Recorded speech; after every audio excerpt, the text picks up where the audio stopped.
That inn was empty when we arrived. No guests, no children, but something inside it stayed awake all night, and it knew exactly where we were sleeping.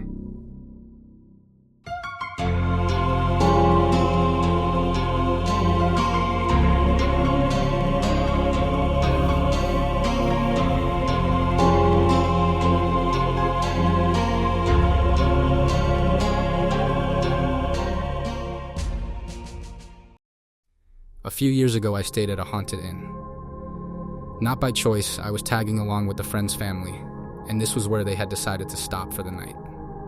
The inn was temporarily closed to the public. It sat high in the mountains, miles from anything resembling a town. No neighboring buildings, no traffic, no lights in the distance, just trees and fog, and an old wooden structure that looked like it had been standing there far longer than it should have. Even before anyone told us the stories, I felt it. The air inside was heavy, still, the kind of quiet that makes you aware of your own breathing. In the common areas, mirrors lined the walls. Old ones, tall, narrow, slightly warped. They didn't just reflect light, they felt like they reflected presence.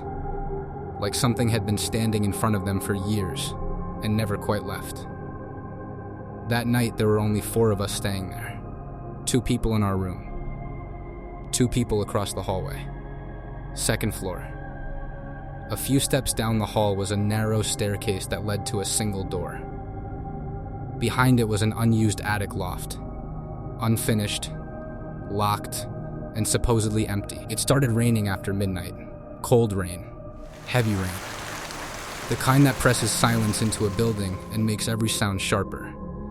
Around 2 in the morning, my roommate and I both woke up at the same time. No nightmare. No sound we could remember. Just awake. We lay there quietly when we heard it. Footsteps. Wood creaking as someone slowly climbed the stairs toward the attic. 1 step at a time. Careful, deliberate. It sounded so clearly like a real person that at first, neither of us felt afraid. We assumed maybe one of the owners had decided to stay upstairs. Then came the voices. Low, muffled, impossible to understand, but unmistakably human. We both froze, staring at the ceiling, and then something else joined in. From outside, children singing, soft, broken voices drifting through the rain, not laughing, not shouting, singing. The sound didn't feel far away.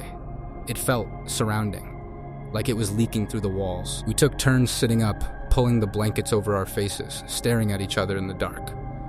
Neither of us spoke. We didn't have to. Finally, we couldn't take it anymore. We got out of bed, opened the door, and stepped into the hallway. At that exact moment, the door across from us opened. The other 2 guests stepped out, pale, shaken, eyes wide. They had heard everything. That's when we noticed the attic door. It was open. None of us remembered it being open before. Before anyone could say a word, a loud thump echoed from downstairs. Not a creak, not a knock. Something heavy hitting the floor in the dark. No one suggested checking it out.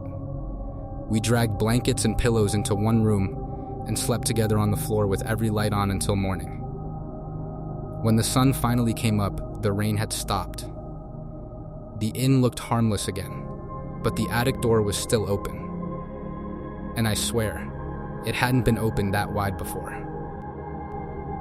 Sometimes places don't want visitors. They want witnesses. And once you've heard them, they know you'll never forget.